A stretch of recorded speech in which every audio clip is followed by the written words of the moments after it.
কিন্তু অতি ধুরন্ধর ডক্টর খলিলুর রহমান আমাদের পররাষ্ট্রমন্ত্রী, তাই ঘটনাটা আমাদের একটু খুঁটায় খুঁটায় দেখা দরকার। কি গিরিঙ্গি বাতাইতেছে কে জানে। আসেন গিরিঙ্গিটা আমরা খুঁজে দেখবো। যেটি যায় সেটি একটা গিরিঙ্গি বাধায় আসে। ইউনূস সরকারের আমলে আমেরিকার ট্যারিফের চুক্তি করতে গেছিল, গিরিঙ্গি বাধায় এসেছে, এটিও গিরিঙ্গি বাধায় আসবে। তো কই গিরিঙ্গি বাধাতে পারে সেটা দেখাইতেছি। 9টা পয়েন্টের মধ্যে যে খ পয়েন্টটা পড়ে শোনায়, transmission line of 765 kV of Katihar Parbatipur Baranagar.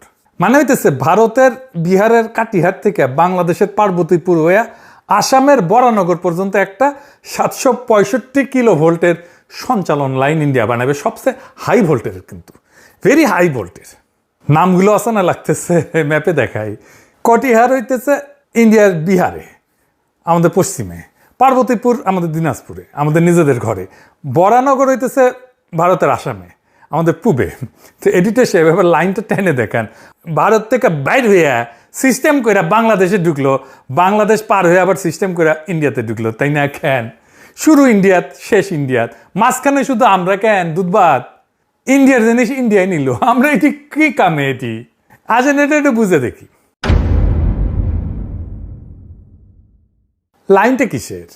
উত্তর পূর্ব ভারতের ইলেকট্রিসিটির জন্য। আর উত্তর পূর্ব ভারত ওই বিদ্যুৎ কোথা থেকে পাবে? এটা বাদ থেকে পাবে। অরুণাচল প্রদেশে ইন্ডিয়া কয়েক ডজন পানি বিদ্যুৎ প্রকল্পের পরিকল্পনা করে রাখিছে অনেকদিন আগে থেকে। নদীতে বাদ দিয়া ইলেকট্রিসিটি বানাবে, আর সেই ইলেকট্রিসিটি আমাদের দেশের মধ্যে দিয়া সিস্টেম করিয়া শর্টকাট মেরিয়া ইন্ডিয়া নিয়ে যাবে। তো সেই বাদগুলো বসেছে কোন নদীতে জানেন? এর নামগুলো একটু উদ্ভট। সিয়াং, দিবাং, সুবানসিরি, ব্রহ্মপুত্র, যমুনা। সিয়াং, দিবাং, সুবানসিরি, এই তিনটা নাম মনে রাখেন। এই তিনটাই ব্রহ্মপুত্রের প্রধান উপনদী। এদের পানি আসামে যে ব্রহ্মপুত্র হয়, কুড়িগ্রাম দিয়ে আমাদের দেশে ঢুকে যমুনা হয়। তার মানে যে পানিটা আমাদের যমুনা নদীতে আসার কথা ছিল সেটা উজানে আটকে দিয়ে বিদ্যুৎ বানানো হবে, আর সেই বিদ্যুৎ আমাদের মাথার উপর দিয়ে ইন্ডিয়া চলে যাবে। পানিও আমরা পাবো না, বিদ্যুৎও আমরা পাবো না, কিন্তু আমরা রাস্তাটা দিব। আর এটা নিয়ে এজেন্ডা বানাইতেছে আমাদের পররাষ্ট্র মন্ত্রণালয়। কি মসৎকার কথা! এরা আমাদের কোনো লাভ আছে? নাই, ফুটা পয়সাও লাভ নাই, ক্ষতি। আসেন ক্ষতিগুলো দেখতেছি একটা একটা করে। আপনার নদীর পানি আটকায় বাঁধ হবে, সেই পানি আটকায় বিদ্যুৎ হবে, সেই বিদ্যুৎ ইন্ডিয়া যাবে আমার মাটির শর্টকাট দিয়া। এখানে শেষ না, বিদ্যুৎ সঞ্চালন লাইন আপনি বেনে দিবেন, লোন নিয়ে ইন্ডিয়ার জন্য আপনি বেনে দিবেন, আর ইন্ডিয়া আপনাকে সঞ্চালন ভাড়া দিবে, সেটা দিয়ে আপনি শোধ করবেন ওই ঋণ। আর এইটা নিয়ে এজেন্ডা বানাইতেছে আমাদের পররাষ্ট্র মন্ত্রণালয়। আপনি ভাড়াও খাইবেন, আর যে আপনার মারলো তার ভাড়াও দিবেন। যাওয়ার আমার একটা লিমিট থাকে। তো আর একটা জিনিস আছে, বাংলাদেশের ভিতর দিয়ে লাইন নিয়ে যাওয়ার পারমিশন পেলে ইন্ডিয়ায় প্রকল্পের ফান্ডিংও পাবে। এখন ফান্ডিং পাইতেছে না, মানে আমরা সাইন করলে সে টাকা পাবে এই প্রকল্প করার জন্য। পুরা বিষয়টা আমি একটু ইতিহাস খুলে বলি, তাছাড়া পরিষ্কার হবে না, ধুনপুন বুঝাবি তাছাড়া। আসেন আল্লাহর নামে শুরু করি। প্রথমে দেখি ও নিজের মধ্যে দিয়া, নিজের দেশের মধ্যে দিয়া নেয় না কেন? নিজের ইলেকট্রিসিটি বানাবে, নিজের দেশের মধ্যে দিয়ে সঞ্চালন লাইন বানাবে, কেন করে না? কারণটাই ম্যাপের মধ্যে আছে। ভারতের মূল ভূখণ্ড আর তার উত্তর পূর্বের 8 রাজ্যকে জোড়া লাগিয়ে রাখছে একটা মাত্র সরু ফালি জমি। আমরা এটা জানি, এটা চিকেন লেক বলে, শিলিগুড়ি করিডোর বলে। এটা চাপা ধরলে ইন্ডিয়ার অবস্থা খারাপ, আমরা এটা জানি। সবচেয়ে সরু জায়গার প্রস্থটা হইতেছে 22 কিলোমিটার। ইন্ডিয়া ওই পথে লাইন নিতে পারে, নিচেও পাওয়ার গ্রিড কর্পোরেশন ওই পথ দিয়া উত্তর পূর্বে বিদ্যুৎ সরানোর করিডোর বানাইছে। তো এটা নিতেছে না কেন? এরা কেন কান্নি মেরা শর্টকাট নিয়ে বাংলাদেশের মধ্যে দিয়ে নিবে? কারণ দুইটা জিনিস আছে, খরচা আর ঝুঁকি। ইন্ডিয়ার দুইটাতেই ভয়, এক খই ওরা দুই কামড়ে খায়, কিপটার কিপটা। আর ঝুঁকি থাকলে কাপড় নষ্ট করে ফেলে। খরচার ঝুঁকি কি কি আসেন সেটা একটু বুঝে দেখি। বাংলাদেশের ভেতর দিয়ে গেলে লাইনটা মাত্র 117 কিলোমিটার যাবে। শিলিগুড়ি ঘুরে গেলে কয়েকশো কিলোমিটার হবে। প্রত্যেক কিলোমিটারে তো টাওয়ার বসাইতে হবে, তাই না? তার লোহা লক্কর লাগবে, জমি লাগবে, তার লাগবে, এগুলো সব বেশি বেশি লাগবে। লাইন টানতে খরচা লাগবে। তাই আমাদের দেশটা ওদের ম্যাপে একটা শর্টকাট। দুই হইতেছে জায়গা। ওই 22 কিলোমিটারের ভিতর দিয়ে অনেক কিছু নিছে ওরা। রেল লাইন নিছে, মহাসড়ক নিছে, জাতীয় মহাসড়ক নিছে, তেল গ্যাসের পাইপ লাইন গেছে, সামরিক চলাচল আছে, আর লাখো মানুষের ঘর বসতি তো আছেই। একটা 765 কিলো ভোল্টের লাইন মানে শুধু কয়েকটা খুঁটি না, কিন্তু ইন্ডিয়ার বিদ্যুৎ মন্ত্রণালয় ওদের নিজেদের হিসাবে ওরা বলছে যে 765 কিলো ভোল্ট লাইনের জন্য টাওয়ারের নকশা অনুযায়ী 64 থেকে 85 মিটার চওড়া একটা করিডোর লাগবে। ওই জমিতে কিছু আপনি নির্মাণ করতে পারবেন না, গাছও লাগানো যাবে না। তার মানে দিনাজপুর নীলফামারী 2-3 হাজার একরের বেশি জমি, এর উপরে স্থায়ীভাবে ঘর তোলা, গাছ লাগানো, এটার উপরে নিষেধাজ্ঞা বসবে। তো এই 3000 একর জমি চিকেন নেক থেকে আর সরাইতে চায় না সে, কারণ জায়গা তো কম। ওটা আরো 3000-এর বেশি জায়গা লাগবে, কারণ লাইন তো বেশি দূর হয়ে যাবে, এটা মাত্র এটা কয়েকশো কিলোমিটার ধরে যাবে। তো ওই জায়গা দিয়ে সে নিতে চায় না, জায়গা নষ্ট করতে চায় না, ওই চিকেন নেকের জায়গা। এর উপরে আছে টাওয়ার যেটি বসবে, ওটা তো খুঁটি থাকে, 4টা পায়া থাকে বা 6টা পায়া থাকে, যেটাই হোক, সেই জায়গায় কংক্রিট বসে খুঁটি বসবে, তাই না? আপনি চাষও করতে পারবেন না ওই জায়গাতে। তারপরে পার্বতীপুরে সাবস্টেশন বসবে তো একটা, তার জন্য জমি অধিগ্রহণ করবে কয়েকশো একর জমি, বুঝেছাও? এইবার ফিরে আসি ওই যে অরুণাচল প্রদেশে বাঁধ, যেটি বাঁধ দিবে, যেটি থেকে বিদ্যুৎ আসবে। এই অরুণাচলে বাঁধের পরিকল্পনা করে রাখছে, বছরের পর বছর বানাইতে পারতেছে না। কেন? এইটি আছে যে ফান্ডিং পাইতেছে না, এই বিষয়টা এটা বুঝে দেখি। কারণ টাকা, আগেই তো কইছি, একটা বড় পানি বিদ্যুৎ প্রকল্প মানে কয়েক বিলিয়ন ডলার লাগবে। টাকা আসবে কোত্থেকে? ব্যাংক থেকে আসবে, উন্নয়ন সংস্থা থেকে আসবে, লোন দিবে বা বন্ড মার্কেট থেকে নিবে। যে কোনো ঋণদাতা টাকা ছাড়ার আগে 3টা প্রশ্ন করবে। 1, এই বিদ্যুৎটা কে কিনবে? 2, বিদ্যুৎটা কোন লাইন দিয়ে ক্রেতার কাছে যাবে? 3, সেই লাইনটা আছে নাকি বানানো লাগবে? এই 3টার উত্তর না থাকলে প্রকল্পটার টাকা আসবে না। কাগজে যতই সুন্দর হোক, টাকা পাবে না। এখন এদের অরুণাচলের হিসাবটা দেখেন। অরুণাচল এই প্রদেশের জনসংখ্যা কত জানেন? খুবই সামান্য, 15 লাখ। আমাদের এটা উপজেলার চেয়েও কম। পুরা উত্তর পূর্ব ভারতের চাহিদা মিলায় ওই অঞ্চলে 10-20 হাজার মেগাওয়াট বিদ্যুৎ খরচ হওয়ার কোনো উপায় নাই। তাহলে বিদ্যুৎটা বিক্রি হবে কোথায়? ভারতের মূল ভূখণ্ডে, উত্তর পশ্চিমে, দক্ষিণে। আর সেখানে নিতে লাইন লাগবে। আর সেই লাইনটার রাস্তা কোথায়? ওই রাস্তাটা আমাদের ভিতর দিয়ে, বুঝেছাও? মানে ওই বাঁধগুলো আজকে যে বানানো হইতেছে না, তার একটা বড় কারণ হইলো বাংলাদেশ এখনো পারমিশন দেয়নি এই লাইনের। পারমিশন দিলেই ফান্ডিং, কারণ কই দেওয়া যাবে সেটার উত্তর পেয়ে গেল। আর ওই লাইনটা কে বানাবে সেটাও বাংলাদেশ বেনে দিবে, বুঝেছাও?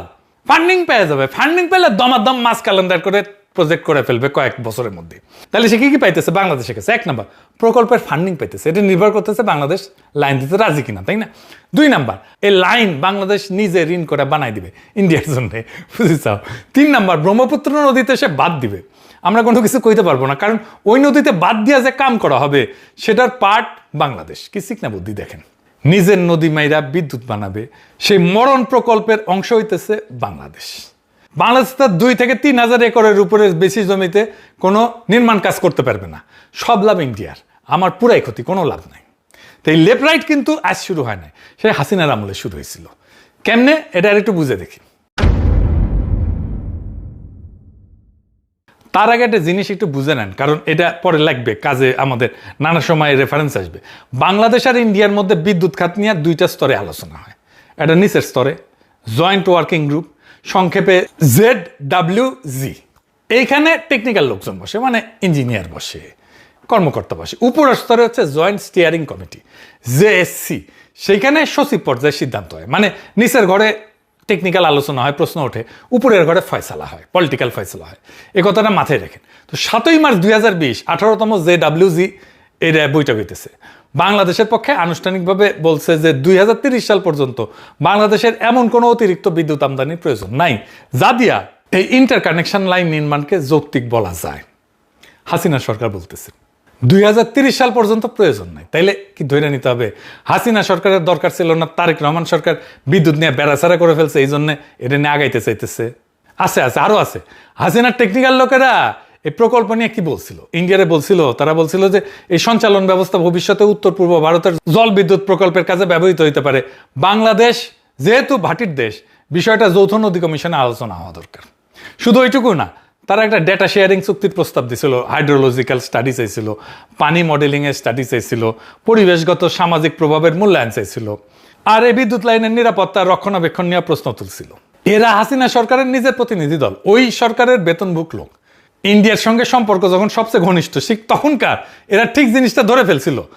তারের সঙ্গে বাঁধের সম্পর্ক, বাঁধের সঙ্গে নদীর সম্পর্ক, নদীর সঙ্গে দেশের সম্পর্ক, এটা ধরছিল, বুঝছিল, কাগজে তুলছিল। 5 বছর আগে বাংলাদেশ সরকার সেটা বৈঠকের টেবিলে বলে আসছিল। এর 2 দিন পরে 23শে জানুয়ারি 2021 JSCর মিটিং, মানে ওই উপরের ঘরের মিটিং হইতেছে। ইন্ডিয়া এখানে ঝাড়া অস্বীকার করলো, বললো এই কটিহার পার্বতীপুর বরানগর লাইনের সাথে কোনো নির্দিষ্ট জলবিদ্যুৎ প্রকল্পের কোনো সম্পর্কই নাই। এই সঞ্চালন ব্যবস্থার সাথে ভাটি উজানের কোনো প্রশ্নই জড়িত না। কই না তো, আমরা তো ভালো ছেলে, আমরা এসব করি না। নদীতে আমরা বার্তার দিই না, কোনো গবেষণা না, কোনো নথি না, কোনো প্রমাণ না, শুধু একটা বাক্য আমাদের বিশ্বাস করে নিতে হবে, কারণ কর্তা কইছেন। এই প্রকল্পের সাথে পানি বিদ্যুৎ প্রকল্পের কোনো সম্পর্ক নাই। আর তারপর এই ডেটা শেয়ারিং এর প্রস্তাব আসছিল, সেটা বাদ। হাইড্রোলজিক্যাল স্টাডির প্রস্তাব আসছিল, সেটা বাদ। যৌথ নদী কমিশনে নেওয়ার প্রশ্ন আসছিল, বাদ। ঠিক হইল, বাংলাদেশ শুধু নিজের ভূখণ্ডের ভিতরে সামাজিক আর পরিবেশগত প্রভাব দেখবে। 8-10টা সাধারণ সঞ্চালন লাইনের মতো যেন এটা ঢাকা শহরের ভিতরের একটা বিদ্যুতের খুঁটি বসাইতেছে। 48 ঘন্টার মধ্যে বাংলাদেশের এক্সপার্টরা নিজেদের তোলা সবচেয়ে গুরুত্বপূর্ণ প্রশ্নটা টেবিল থেকে হাওয়া কইরা দিল। নিচের ঘরে যে প্রশ্নটা উঠছিল সেটা উপরের ঘরে যে মুছে গেল। আর কে মুছলো? আমরা নিজেরাই। কারণ ওই বৈঠকে বাংলাদেশের পক্ষে বসেছিল বাংলাদেশেরই লোক, আমলারা। কিন্তু ইন্ডিয়া ওই দিন যা বলছিল যে এটার সাথে কোনো জল বিদ্যুতের কোনো সম্পর্ক নাই, এটা কি সত্য ছিল? হর্ষবর্ধন সিংলা জানেন তো, আমাদের দেশে রাষ্ট্রদূত ছিল ইন্ডিয়ার। সে ইন্ডিয়ার সাবেক পররাষ্ট্র সচিব ছিল ঢাকায়, ভারতের সাবেক হাই কমিশনার। আমরা জানি ভারতের G20 সভাপতিত্বের প্রধান সমন্বয়ক। নভেম্বর 2022-এ উত্তর পূর্ব ভারত এক সম্মেলনে প্রকাশ্যে বলছে বাংলাদেশে রুট করলে শিলিগুড়ি করিডোরের এই সঞ্চালন লাইনের চাপ কমবে, আর সেটা উত্তর পূর্বের উপকারে আসবে। উত্তর পূর্বের উদ্বৃত্ত বিদ্যুৎ বের করার জন্য চিকেন স্ন্যাকের যানজট কমানো দরকার। এই কথাটা নিজে জোর দিয়ে বলছেন। আর সবচেয়ে গুরুত্বপূর্ণ কথাটা তার পরের বাক্যে বলছে, উত্তর পূর্বের উদ্বৃত্ত বিদ্যুৎ ভারতের বাকি অংশে সরানো যাবে। আর তারিখটা দেখেন, নভেম্বর 2022।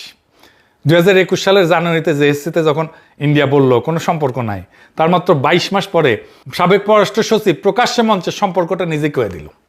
মানে ইন্ডিয়া মিছা কথা বলছিল। এটা চোখে চোখে মিছা কথা বলে। আর এটা প্রমাণ, 2023-এ খুলনা জেএসসির বৈঠক হইতেছে। বৈঠকের পরে ফোনদের আলো লিখলো, সরকারি সূত্র তাদের কি বলছে যে ভারত কটিহার পার্বতীপুর বরানগর প্রকল্পের আওতায় করিডোর চাইতেছে।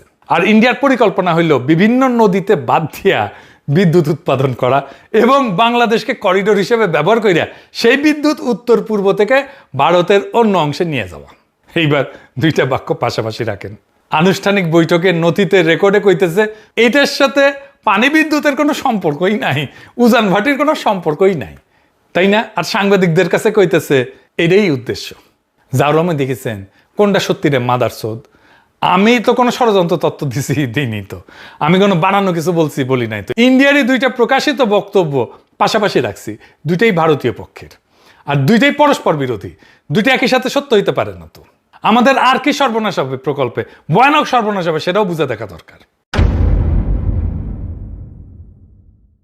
আমেরিকার সেন্টার ফর নেভাল অ্যানালাইসিসের একটা গবেষণা আছে, সেখানে বলা হয়েছে শুষ্ক মৌসুমে বাংলাদেশের নদীর পানির 75% আসে ব্রহ্মপুত্র থেকে। শুষ্ক মৌসুমে, কথাটা খুবই গুরুত্বপূর্ণ। এখানে আসল ব্যাপার, বর্ষায় পানি তো সবার আছে, আমাদের তো উদ্বৃত্ত পানি, বর্ষায় বেশি পানি আসে, বন্যা হয়। বর্ষায় আমাদের সমস্যাই পানি বেশি, কিন্তু জানুয়ারি থেকে মে যখন বড় ধান হয়, যখন সমুদ্র থেকে লবণ ভিতরে ঢুকতে শুরু করে, যখন নদীতে নৌকা আটকায় যায়, তখনকার 3/4 পানি একটা নদী থেকে আসে, মাত্র একটা নদী। বাংলাদেশে প্রয়োজনের 3/4 পানি আসে একটা নদী থেকে। কোন নদী? ব্রহ্মপুত্র। এবার আমাদের 3টা বড় নদী পাশাপাশি রাখেন। গঙ্গা, এটা উজানে ফারাক্কা বসে আছে 50 বছর ধরে, পানি আটকায়। পদ্মা মরে গেছে, ধুধু বালুচর। তিস্তা উজানে গজলডোবা বাঁধ, কি অবস্থা সেটা, শুধু ধুধু বালুচর। ব্রহ্মপুত্র উজানে এখনো কোনো বড় নিয়ন্ত্রণ কাঠামো বসে নাই, বার্তা এখনো দেয় নাই। 3টার মধ্যে 2টা চলে গেছে। ব্রহ্মপুত্র আমাদের শেষ নদী, আর 3টার মধ্যে সবচেয়ে বড়টাও এইটা। গঙ্গা গেছে, তিস্তা গেছে, তবু দেশটা টিকে আছে কারণ ওই 75% পানি আসতেছে ওই একটা নদী থেকে, এখন আসতেছে। যা হারাইছি সেটার হিসাব আমরা জানি। এইবার যেটার উপর হাত পড়ছে ওইটা হারাইলে হিসাব করার মতো আর কিছু থাকবে না। ওই নদী মাইরা বিদ্যুৎ বানাবে, আর সেই বিদ্যুৎ টাইনে নেবে আমার মাটির উপর দিয়া, আর সেই মাটির উপর দিয়ে টাইনে নেওয়ার খরচটাও আমাকে ঋণ করে বানাই দিতে হবে। ওরে জুলুমের কোনো সীমা পরিসীমা নাই। এবার আসেন এই প্রকল্প নিয়ে কি গিরিঙ্গি করতেছে খলিলুর রহমান, সেটা দেখি। 19 জুলাই 2024 22তম জেডব্লিউজি বৈঠক। আমাদের কাছে এটার সিদ্ধান্তগুলো আসছে। এইটা সাহেব দেখেন, পুরা কাগজ আছে আমাদের কাছে। করলে রাজস্থানে হইতেছে মিটিং। এই তারিখটা মনে রাখেন, 19শে জুলাই 2024। দেশে তখন কি হইতেছিল? ইন্টারনেট বন্ধ, রাস্তায় গুলি, কারফিউ, আর রক্তারক্তি মাইরে সাফা করে ফেলতেছে হাসিনার পুলিশ আর হাসিনার ছাত্রলীগ, যুবলীগ। আর ওই দিন বন্ধ দরজার পিছনে এই হাসিনা সরকার, যার আয়ু তখন মাত্র 3 সপ্তাহ নাই, যার কোনো ম্যান্ডেট অবশিষ্ট নাই, সে তার শেষ উপহার ইন্ডিয়ারে দিল, বাংলাদেশের ভূখণ্ডের উপর দিয়া ভারতের সঞ্চালন লাইন বসানোর সম্মতি দিয়া দিল। ব্রহ্মপুত্রের লাশ দাফন হইয়া গেল। কিন্তু এরপরে জুন 2025-এ অন্তর্বর্তী সরকার এই প্রকল্প বাতিলের সিদ্ধান্ত নেয়। হাসিনা আমলের সিদ্ধান্ত বাতিল।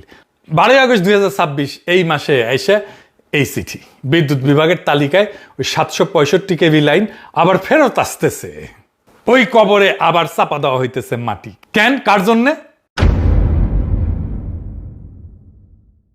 ইউনূস সরকার বাতিলের সিদ্ধান্ত নিছে।